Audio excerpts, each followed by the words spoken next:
Good Friday afternoon or evening or Saturday morning, depending on where you are. Welcome everybody to another live chit chat, read along, whatever, with the Chatting Magpie. We're reading The Count of Monte Cristo, me and the gang. The gang is all here. Hello, gang. How are you? Hello. Hello. Greetings and salutations. Happy to see everybody back. So I hope that you two who got in trouble last time have learned your lesson, and you... No! I'm just saying... No! I'm just saying that I will not hesitate to exercise my power as Empress.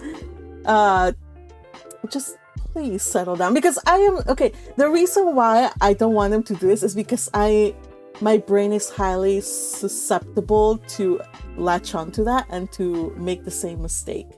So, there.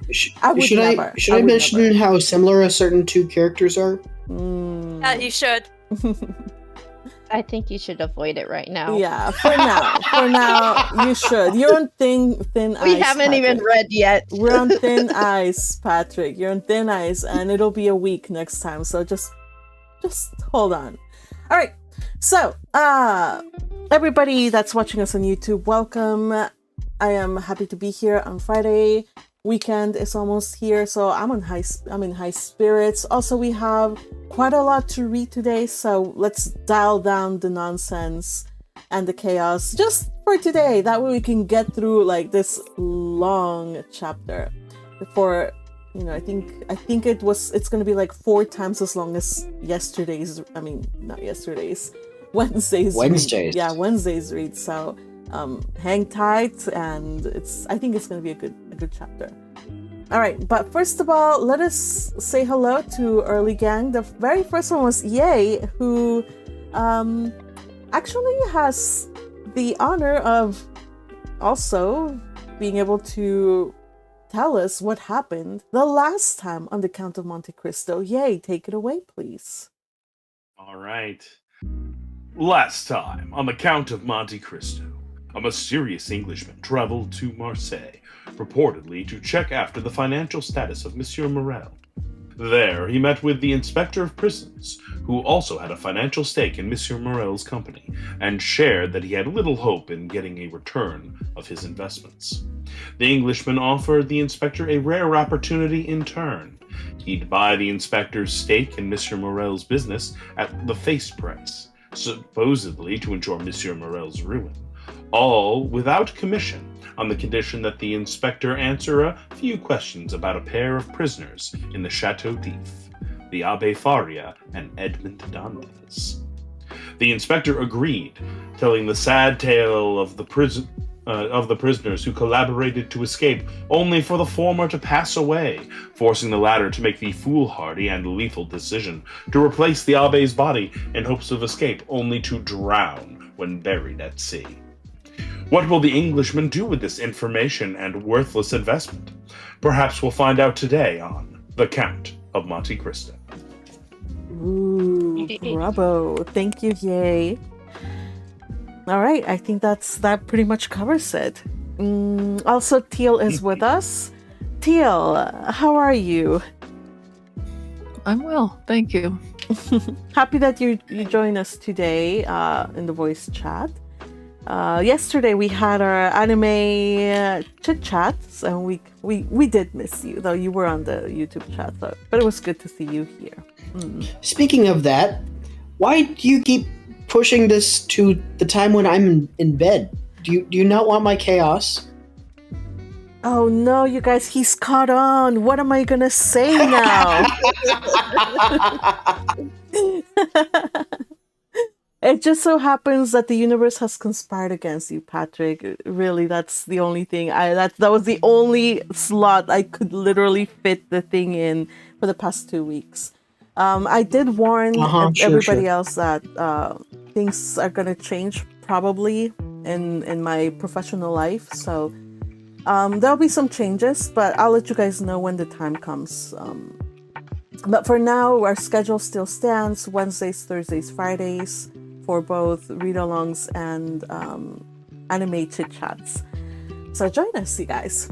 So Teal, tell me about your reading. I picked up a Chinese web novel. Huge mistake. Very long. Oh my gosh, 7,300 pages left. Plus on top, you still want to read cow. Silent Witch Gaiden. So it's kind of like side stories of the secrets of the Silent Witch. Dang, girl. Okay, well, you know what? You do you. I'm like, wow. When was the last time I even finished 1,000 pages of a book? So, let alone 7,300. The Wheel of Time for me.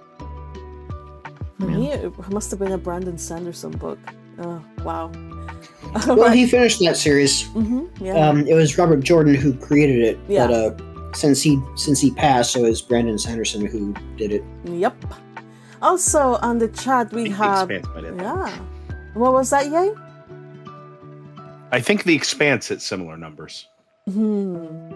Yeah, there's some. I think, and all of us here, we're bookworms, but I think Teal takes the cake for bookworming. So. Oh, definitely. Bonafide bookworm right here, Teal. Thank you for joining us and sparing us some of your precious reading time. Like, really, we are honored. We are not worthy. All right. We are. Aw. Crusher is also here. Says, happy Friday, everyone. Have fun reading without me. We will try to have fun without you, but it won't be the same. Get in here, Crusher! Yeah. Oh, Teal also does point out that about this chapter. Teal, what is it about the chapter lengths that you pointed out?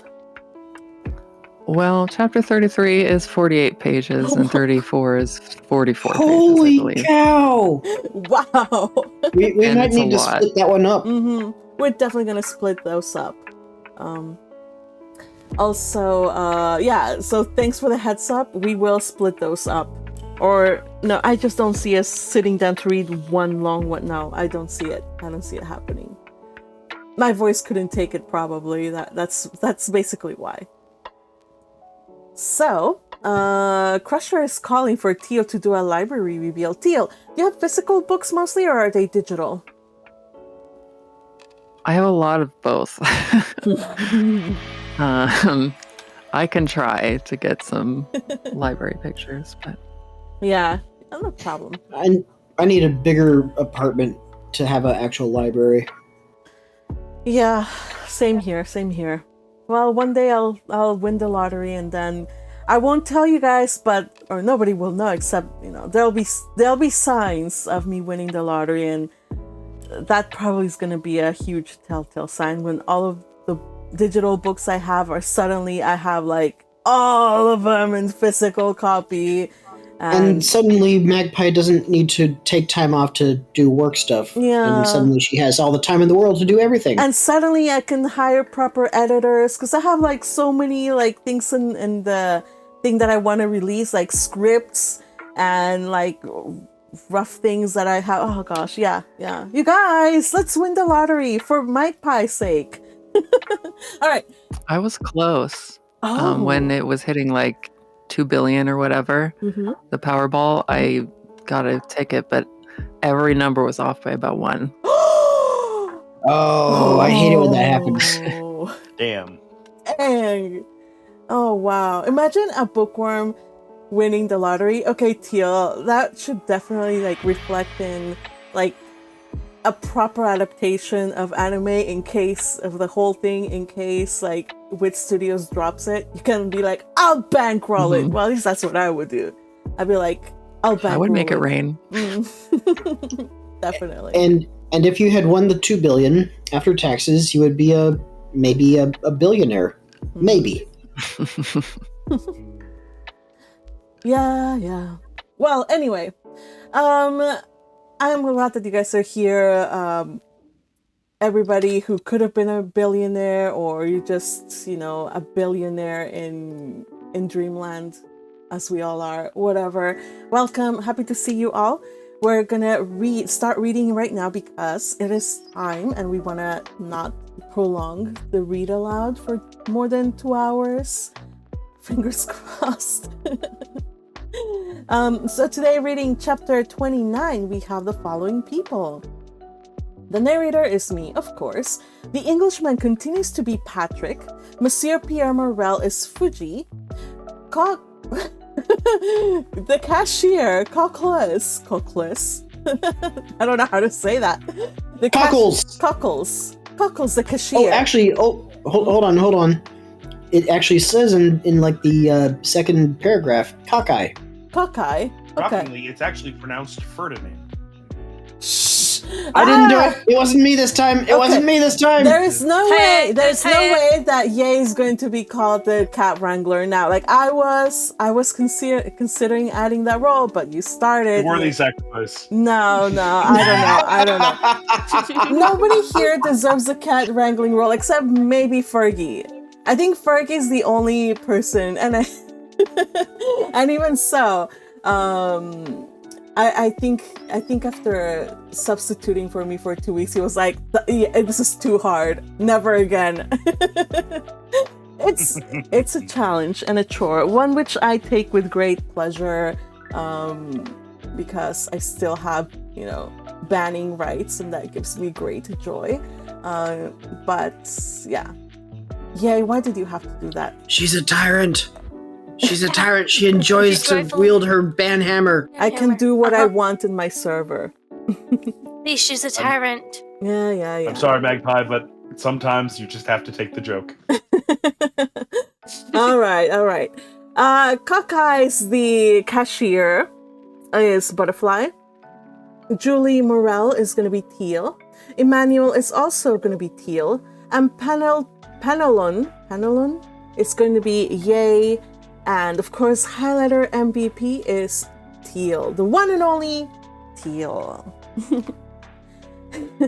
All right, you guys, let us get started with chapter 29, titled The House of Morrel and Son. Anyone who had quitted Marseilles a few years previously, well acquainted with the interior of Morrel's warehouse, and had returned at this date, would have found a great change. Instead of that air of life, of comfort, and of happiness that permeates a flourishing and prosperous business establishment, instead of merry faces at the windows, busy clerks hurrying to and fro in the long corridors, instead of the court filled with bales of goods, re-echoing with the cries and jokes of the porters, one would have immediately perceived all aspect of sadness and gloom. Out of all the numerous clerks that used to fill the deserted corridor and the empty office, but 2 remained. One was a young man of 3 or 24, who was in love with Monsieur Morrel's daughter, and had remained with him in spite of the efforts of his friends to induce him to withdraw. The other was an old, one-eyed cashier called Cockeye, a nickname given to him by the young men who used to throng this vast, now almost deserted beehive, and which had so completely replaced his real name that he would not, in all probability, have replied to anyone who addressed him by it. Cockeye remained in Monsieur Morrel's service, and a most singular change had taken place in his position. He had at the same time risen to the rank of cashier and sunk to the rank of a servant. He was, however, the same Cockeyes, good, patient, devoted, but inflexible on the subject of arithmetic, the only point on which he would have stood firm against the world, even against Monsieur Morrel, and strong in the multiplication table which he had at his fingers' ends, no matter what scheme or trap was laid to him. In the midst of the disasters that befell the house, Cockeyes was the only one unmoved, but this did not arise from a want of affection. On the contrary, from a firm conviction. Like the rats that one by one forsake the doomed ship even before the vessel weighs anchor, So all the numerous clerks had by degrees deserted the office and the warehouse. Cockeyes had seen them go without thinking of inquiring the cause of their departure. Everything was, as we have said, a question of arithmetic to Cockeyes, and during 20 years he had always seen all payments made with such exactitude that it seemed as impossible to him that the house should stop payment, as it would to a miller that the river that had so long turned his mill should cease to flow. Nothing had as yet occurred to shake Cockeyes' belief. The last month's payment had been made with the most scrupulous exactitude. Cockeyes had detected overbalance of 14 sous in his cash, and the same evening he had brought them to Monsieur Morrel, who, with a melancholy smile, threw them into an almost empty drawer, saying, Thanks, Cockeyes. You are the pearl of cashiers. Cockeyes went away perfectly happy, for this eulogium of Monsieur Morrel, himself the pearl of the honest men of Marseilles, flattered him more than a present of 50 crowns. But since the end of the month, Monsieur Morrel had passed many an anxious hour. In order to meet the payments then due, he had collected all his resources, and, fearing lest the report of his distress should be bruited abroad at Marseilles, when he was known to be reduced to such an extremity, he went to the Beaucaire fair to sell his wife's and daughter's jewels and a portion of his plate. By this means the end of the month was past, but his resources were now exhausted.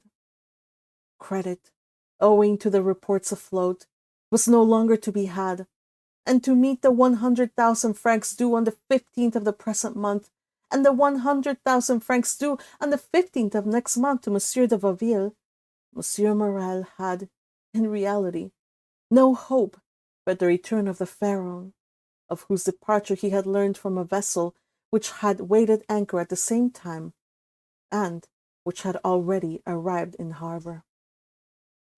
But this vessel, which, like the Pharaon, came from Calcutta, had been in for a fortnight, while no intelligence had been received of the Pharaon. Such was the state of affairs when, the day after his interview with Monsieur de Vauville, the confidential clerk of the house of Thomson and French of Rome presented himself at Monsieur Morrel's. Emmanuel received him. This young man was alarmed by the appearance of every new face, for every new face might be that of a new creditor, come in anxiety to question the head of his house. The young man, wishing to spare his employer the pain of this interview, questioned the newcomer, but the stranger declared that he had nothing to say to Monsieur Emmanuel, and that his business was with Monsieur Morrel in person. Emmanuel sighed and summoned Cockeyes. Cockeyes appeared, and the young man bade him conduct the stranger to Monsieur Morrel's apartment. Cockeyes went first, and the stranger followed him. On the staircase they met a beautiful girl of 16 or 17, who looked with anxiety at the stranger. Mr. Morrel is in his room, is he not, Mademoiselle Julia? Said the cashier. Yes, I think so at least. Go and see, Cockles, and if my father is there, announce this gentleman. It would be useless to announce me, mademoiselle. Monsieur Morrel does not know my name. It is... This worthy gentleman has only to announce the confidential clerk of the house of Thomson and French of Rome, with whom your father does business. The young girl turned pale and continued to descend, while the stranger and Cockeyes continued to mount the staircase. She entered the office where Emmanuel was, while Cockeyes, by the aid of a key he possessed, opened the door in the corner of a landing place on the second staircase, conducted the stranger into an antechamber, opened a second door, which she closed behind him, and after having left the clerk of the house of Thomson and French alone, returned and signed to him that he could enter.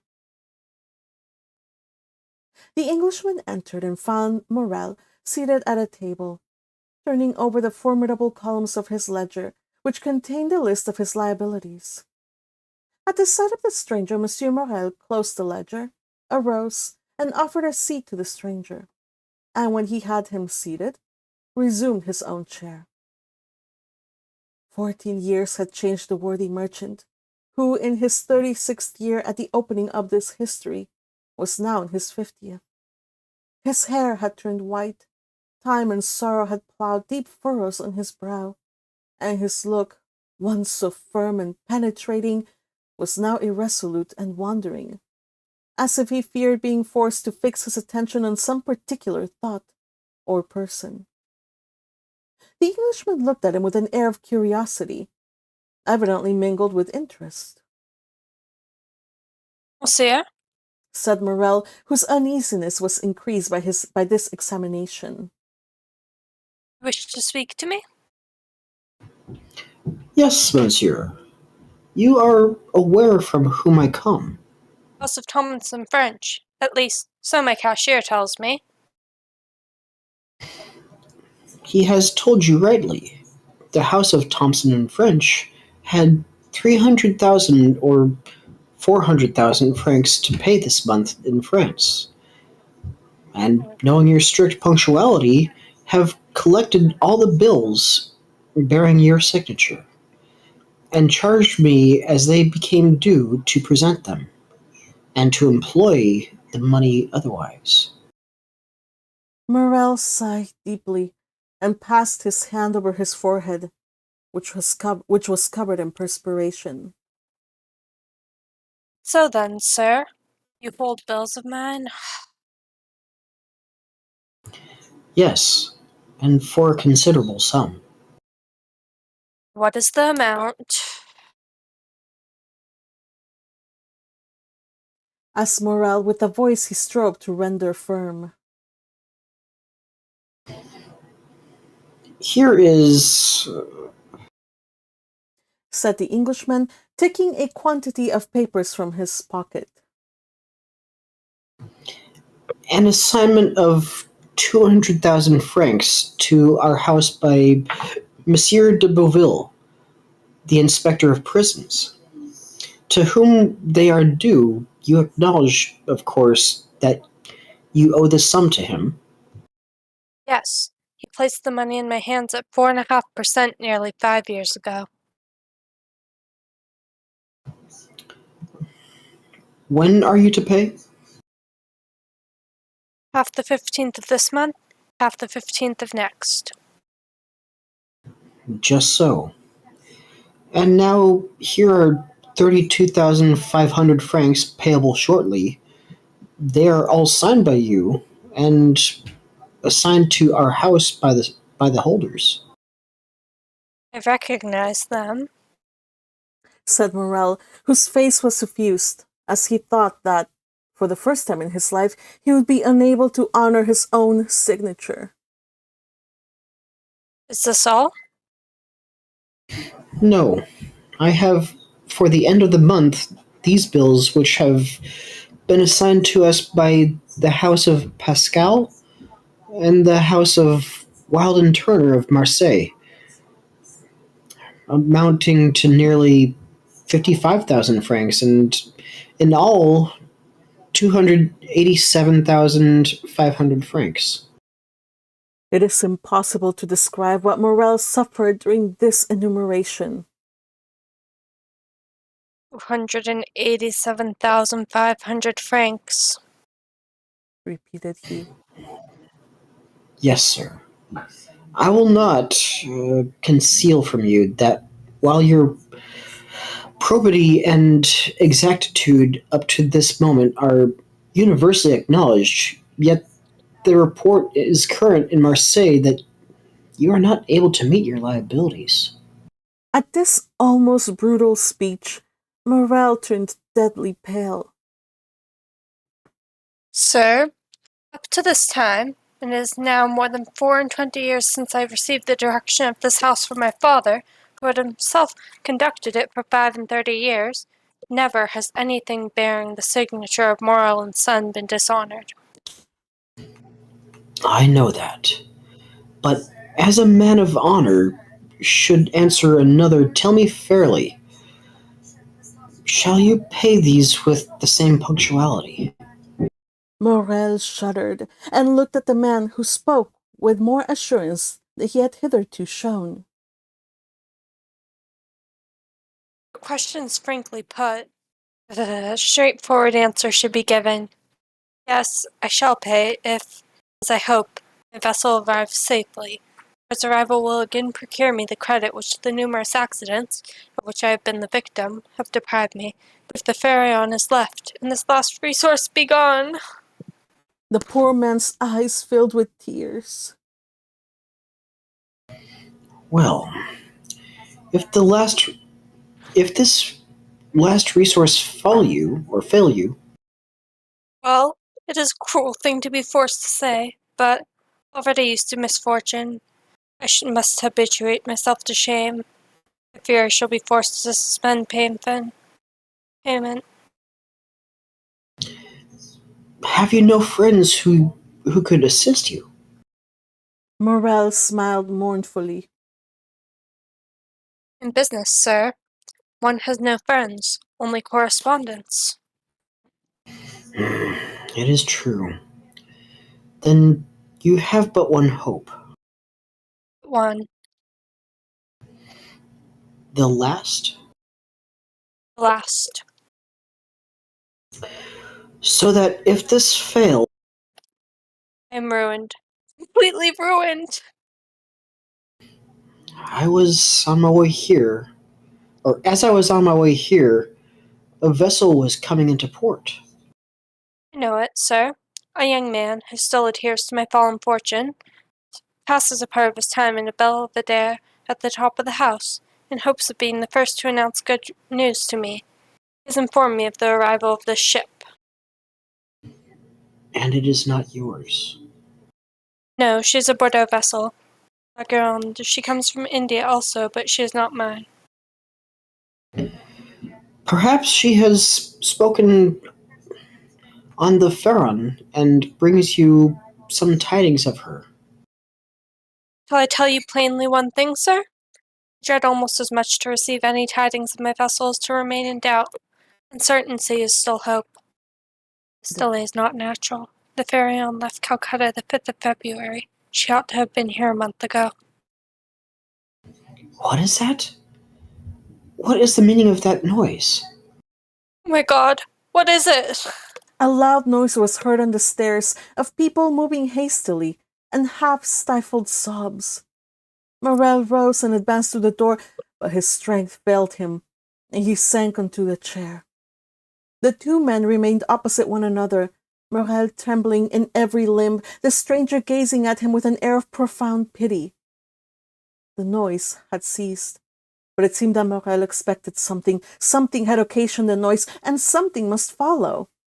The stranger fancied he heard footsteps on the stair, and that the footsteps, which were those of several persons, stopped at the door.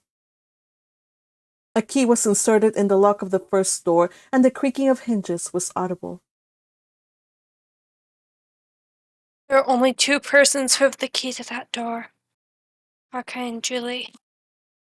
At this instant the second door opened, and the young girl, her eyes bathed with tears, appeared. Morrel rose tremblingly, supporting himself by the arm of the chair. He would have spoken, but his voice failed him. Oh, Father, forgive your child for being the bearer of evil tidings. Morrel again changed color. Julie threw herself into his arms. Oh, Father, Father, courage!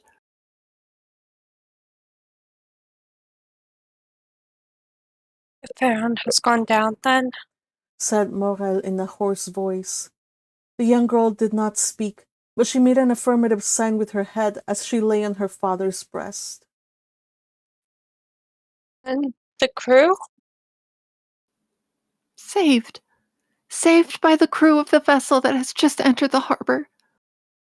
Morrel raised his two hands to heaven with an expression of resignation and sublime gratitude.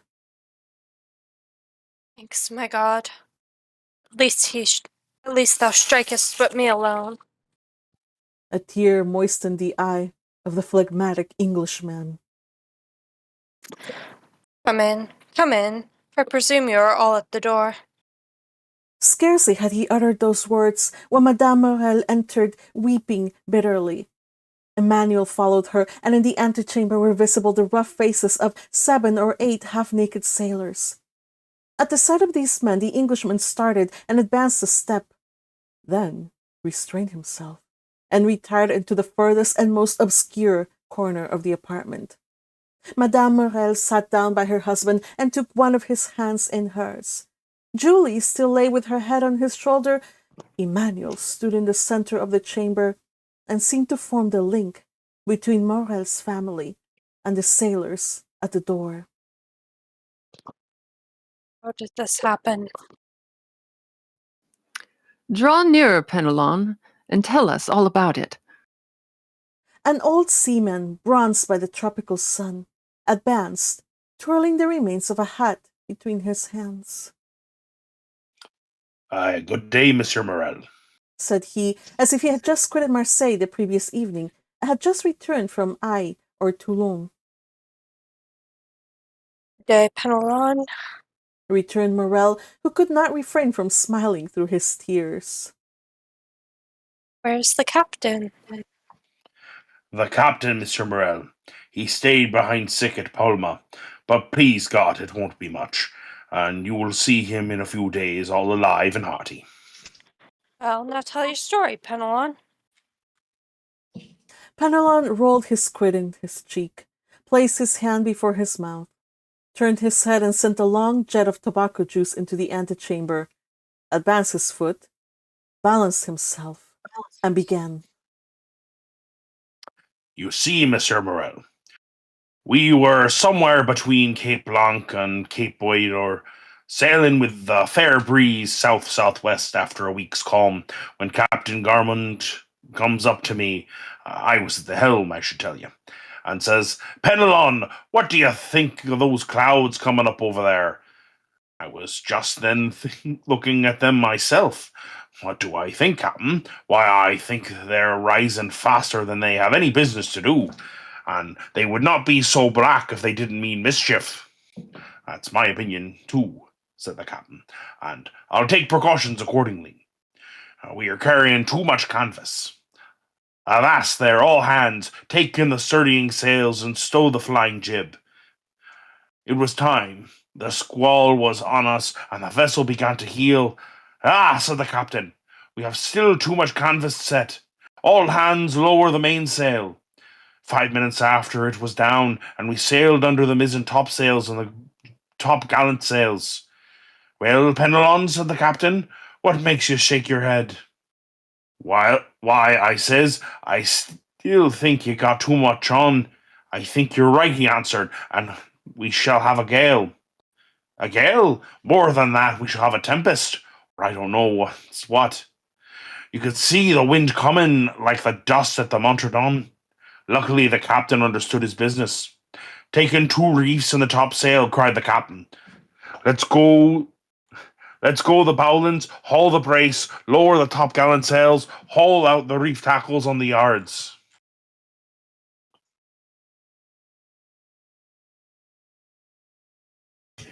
That was not enough for those latitudes. I should have taken 4 reefs and topsails and furled the spanker. Oh, yeah. His firm, oh, Edmond. His firm, sonorous, and unexpected voice made everyone start. Penelon put his hand over his eyes and then stared at the man who thus criticized the maneuvers of his captain.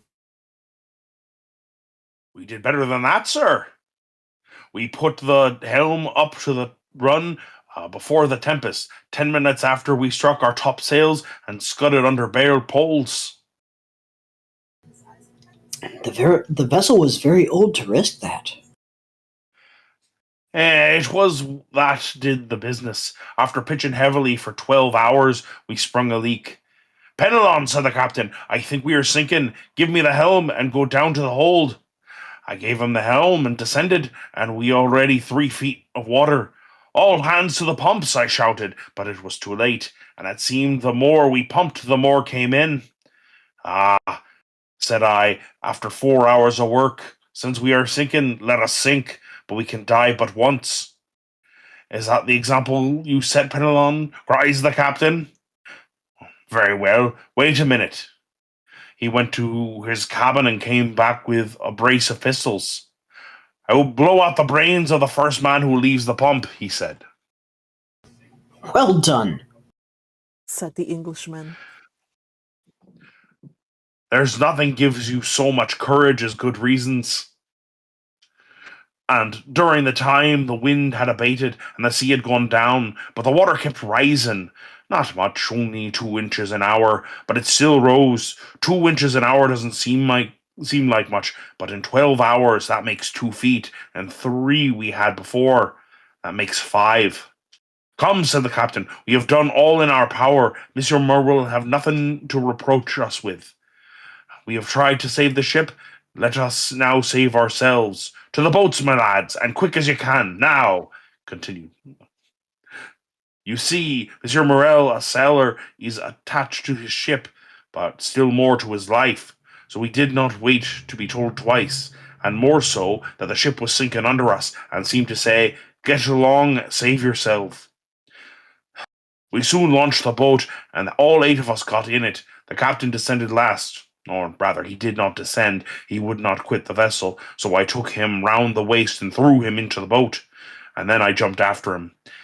It was time, for just as I jumped, the deck burst with noise like a broadside of a man of war.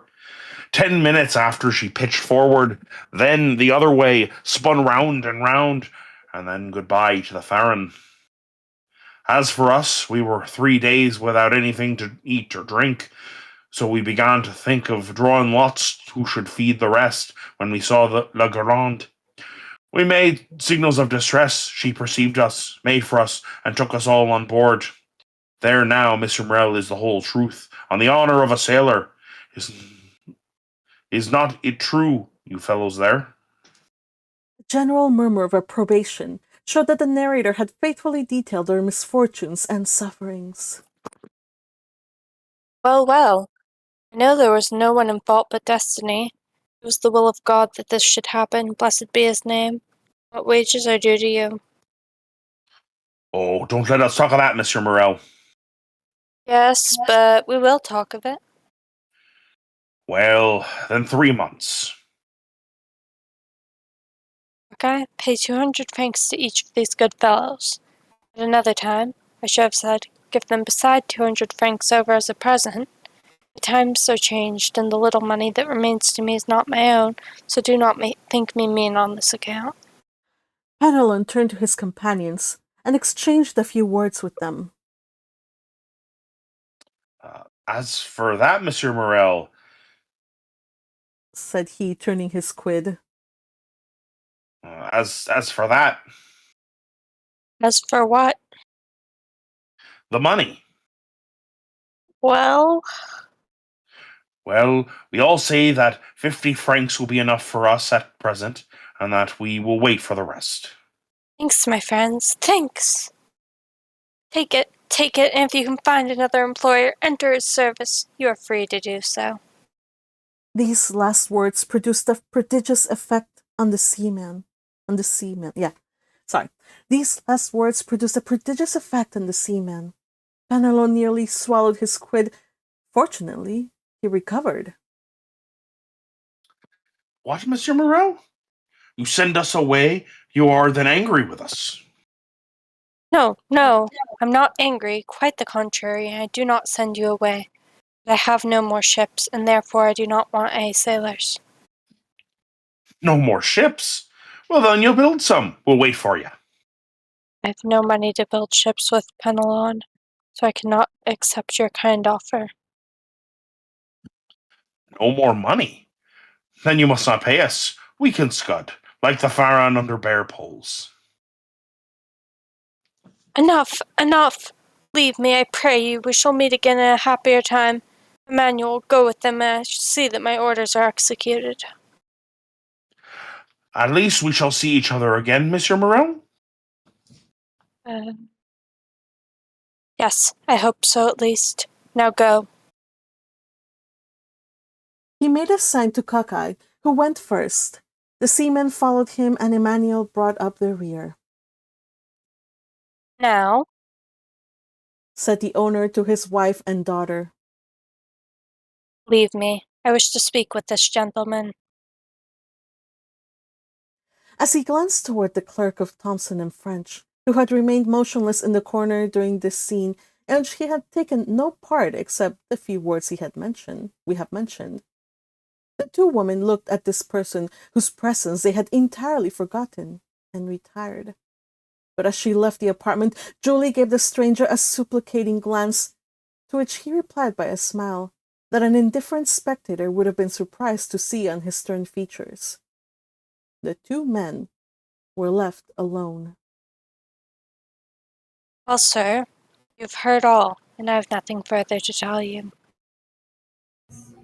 I see that a fresh and unmerited misfortune has overwhelmed you, and this only increases my desire to serve you.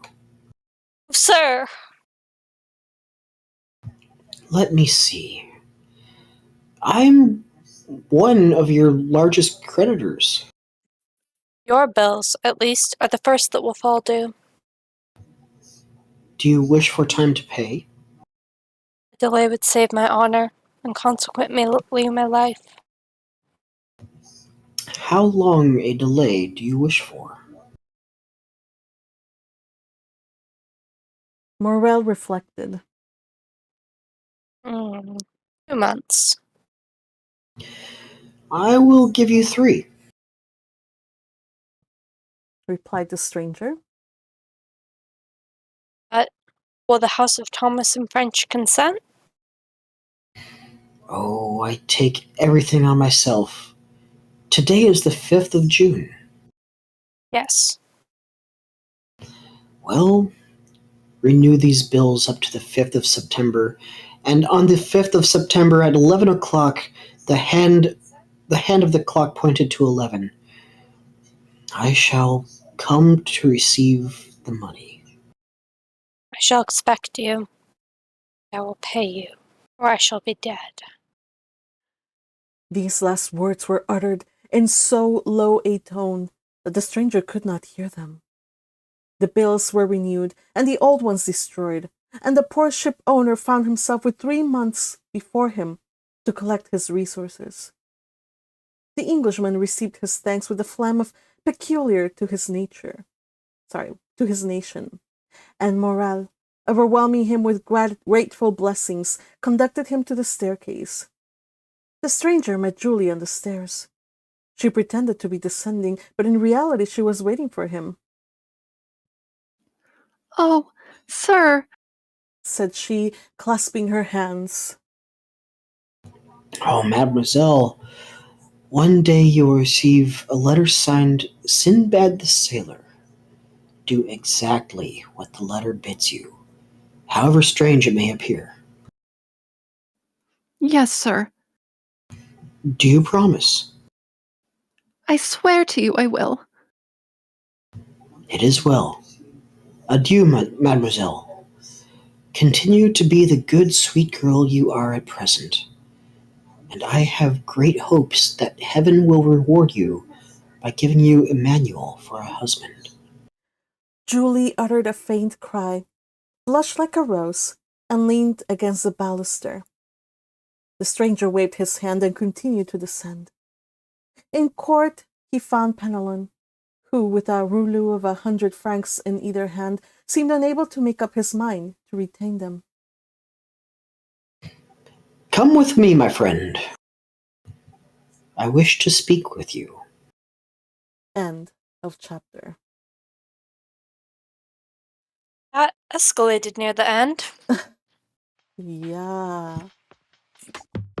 What is Dante's now plotting? So he extended the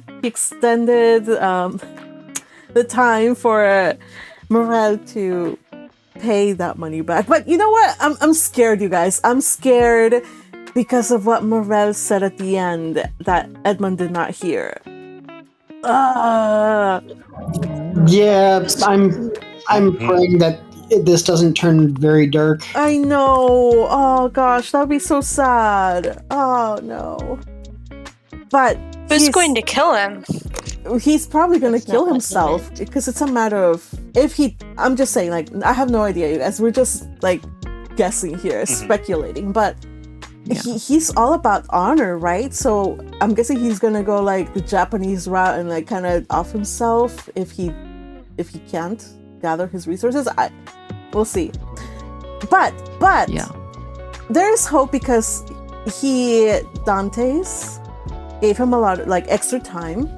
But as he left, he told Morrel's daughter, Julie, to do something. Like she's going to receive a letter and to follow the directions. So I think he's going to do an indirect way of like saving him. So I don't think it's going to come to that. Hopefully. Yes, he can't tip his hand that he's actually alive. Yeah. Oh man. I as excuses for laughing halfway through, but like everybody's like so focused on the story of of the sailor, right? And then Ed was like, "Well, I would have done something different." Oh, Dantes, you almost blew your cover there, or something. I was gonna say that's very a moneylender telling a sailor how to Right. salvage a ship in the middle of a storm. Yeah, so Well, I mean, he is an Englishman. He might be very good at sailing. It just comes naturally with it. maybe I don't know. Maybe he was a pirate in Did another anyone life. notice the English slander in these last couple chapters? Well, but Phlegmatic. Oh yeah, the French. And laughing at the end of one's teeth. The French are definitely not fans of the English. I wonder Right. why. Because they've been Well, there's- neighbors. Hundreds of years of war. Yeah. Sorry, yeah, you were gonna say something? Because they're neighbors, and neighboring countries tend to have long and complicated histories of really hating each other. Oh yeah. I mean, Weird. just look at all the Asian nations. They all have long histories of bad blood between them. I think you can look and you can just like spin the globe and just put a finger and you will see like any nation will have little rivalries and petty strifes with their neighbors. So And usually, Mhm. for most of history, that was as deep as it went. You hated your neighboring nations, and then colonization happened, and now everybody hates the same people. oh man. Yeah, well, that's human nature. We all try to compete with each other, I suppose. There was that too. So it's funny to me how, Alexandre Dumas, he definitely is not biased. He's a Frenchman. He definitely has zero bias. And he was also a man of his time. So he lived through quite a bit of, like those situations with the English, I'm sure. So definitely there's nothing there either. All right, you guys. So Magpie He putting made on the her. Italians French. Tish. I didn't catch that. could He you even made the repeat Italians French because they're from French from Rome. Yeah. What And I was saying Patrick? that Magpie was putting on her diplomatic hat. Yes, yeah.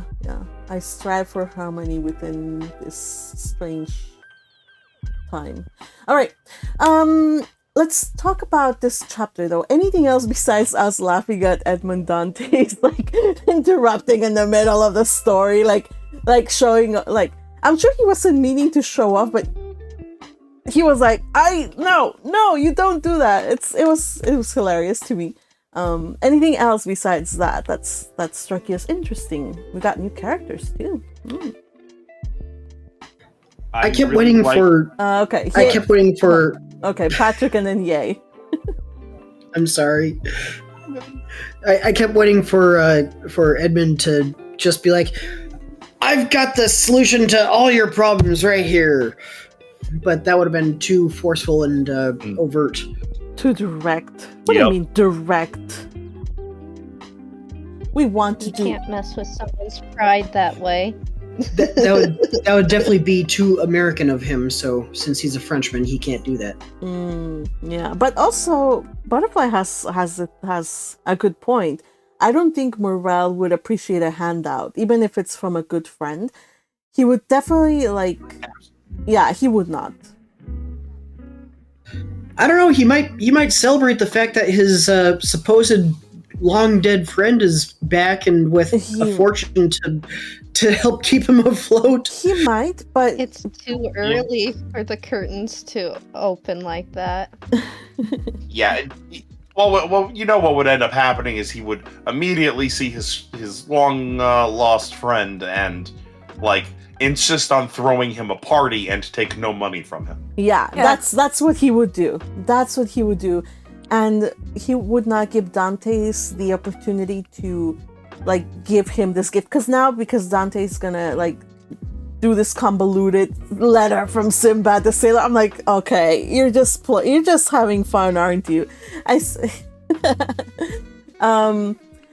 Now he gets to help him in a way that would not force Morrel to pay him back, because even if he accepted help from Dantes, Dantes wants to do this as a way of a gift in thankfulness for the fact that Morrel, of all the people, he's the only one that stuck around and really stood up for him.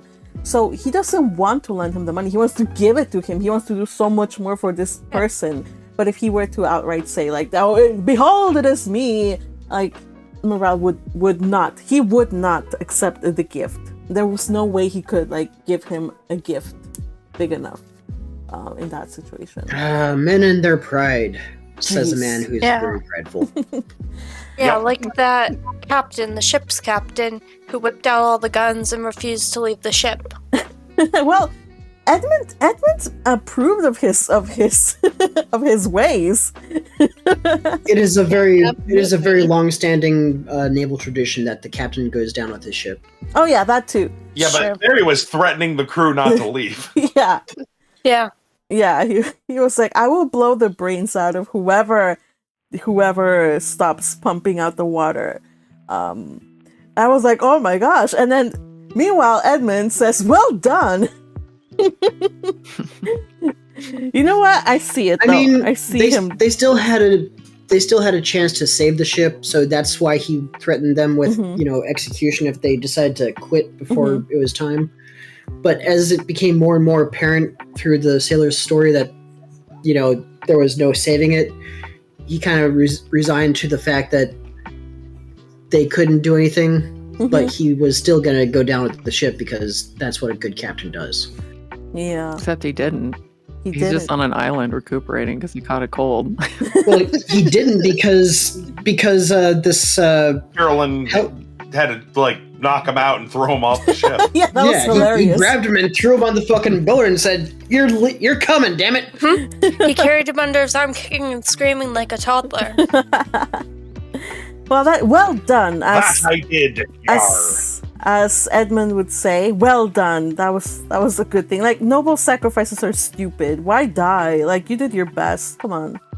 So, all right. So we got the story of what happened to the Pharaoh. Now, it's unfortunate that Morrel seems to have such terrible luck. What is wrong with him?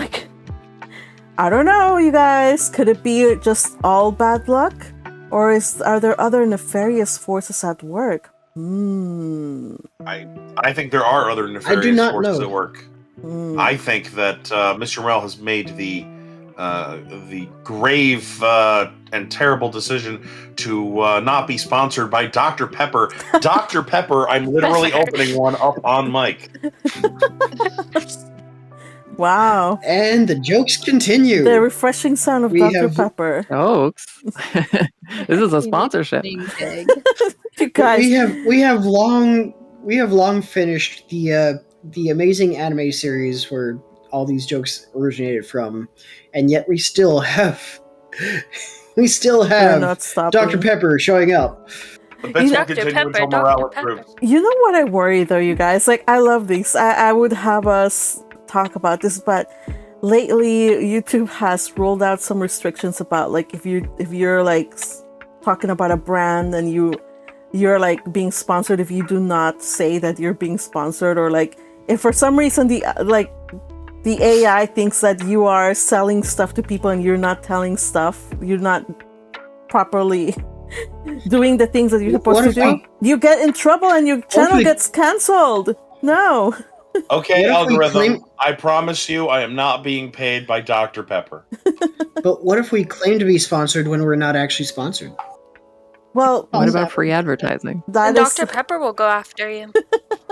This is purely a bit. No. A very weird and silly bit. Please, YouTube AI, we do not want any trouble. We're just intellectual people who like No, I have not tried the Dr. Pepper, so I can't say whether it really is intellectual or not, and for intellectuals or not. I enjoy Dr. Pepper, but I don't really drink soda all that much anymore. Yeah. Same here. Yeah, that's what happens. We're intellectual people who like eyeglasses cleaner. Eyeglasses cleaner is the best thing to do. Oh no. Let's see. So anything else besides this, like Monsieur Morrel and the whole situation with his debt? I do have one small thing to point out. Mm-hmm.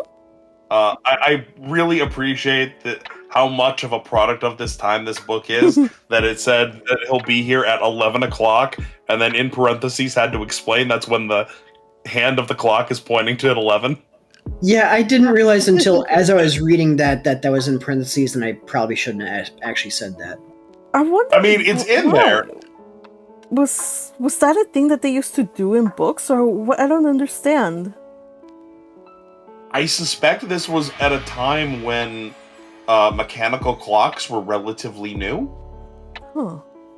Wow. And so you couldn't rely that an average reader would understand that the term 11 o'clock meant the hand pointing at 11. Oh, that's so quaint and cute. It is, and I appreciate it. It's very, very funny. All right. We were introduced to new characters. I know we had Cockeyes, but there was also a lady, a girl actually, named Julie. She's about 17, 16. So when Dantes was working for Monsieur Morrel, she was like a toddler. She was very, very young.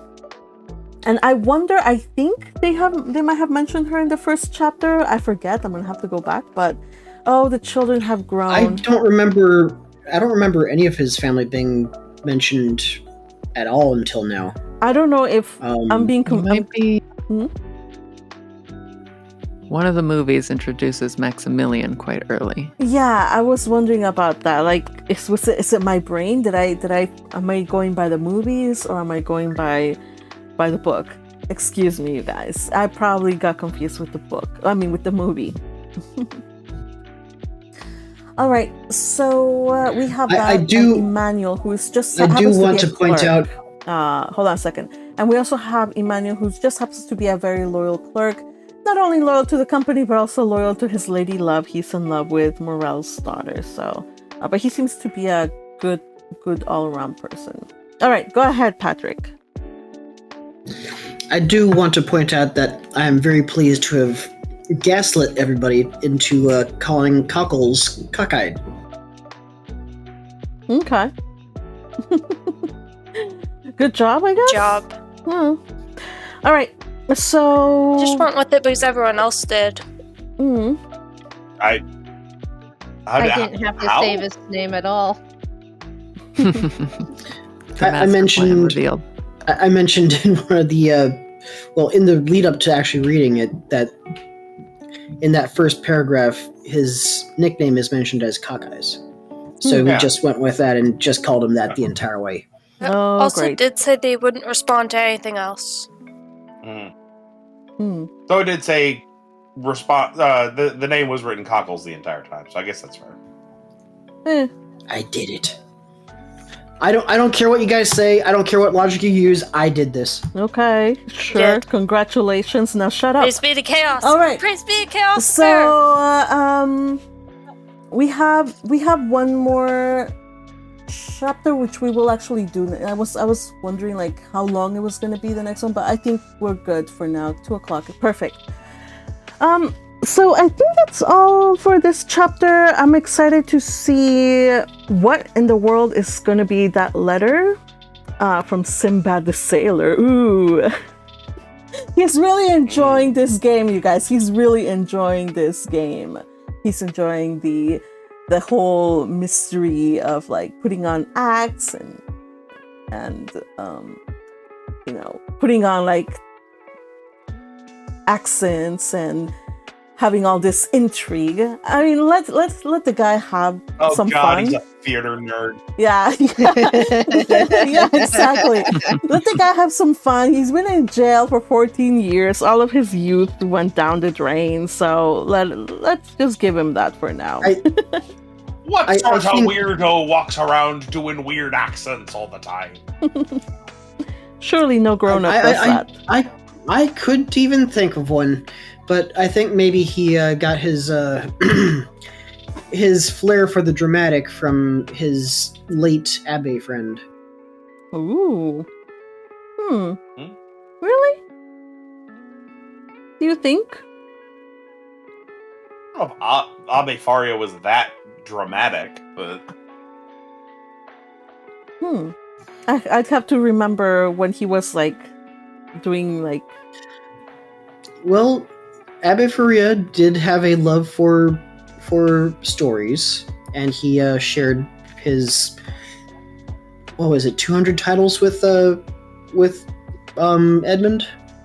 Oh, okay. So like stories wise. Okay. No, I mean like personality wise. All right, guys. So I think it's time. I had a lot of fun reading it. Next time, join me on Wednesday, unless noted otherwise. We continue Wednesday, Thursday, Fridays. Well, Thursday on my other channel, we're talking about anime and for the season. So join us then, and we continue read-alongs here on Wednesdays and Fridays. Again, and if you would like to join us, there is a simple way you can. Just like, subscribe, and support your magpie, and then join us over on her main channel. Maybe you can join us like Fuji did, and you can start reading with us. That's right. Hit the join button and join at least the noble tier to please join us. Yeah. Hop aboard. All right, everybody. Thank you so much, and thank you for that. I'll hurt you. Do not. No. We will see you guys. Thanks for joining us. Have a wonderful weekend, everybody. See you Wednesday. Bye. Bye. Oh wait, actually no. See you Sunday. We have an anime watch party, and we're watching the first of the Lord of the Rings trilogies, which I've never watched. So it's gonna be my first time watching. Yeah. Don't tell that to the YouTube crew. They don't know that thing. And they can't join us. Oh. Unless they join us the way we there's one way. You guys can join us. Yes, as Steele points out, there is that one way. I will say $1 yeah. Hop aboard. All right. See you guys later. Take care, gang. Bye. Say bye-bye. Bye. Hello. Bye-bye. Ah.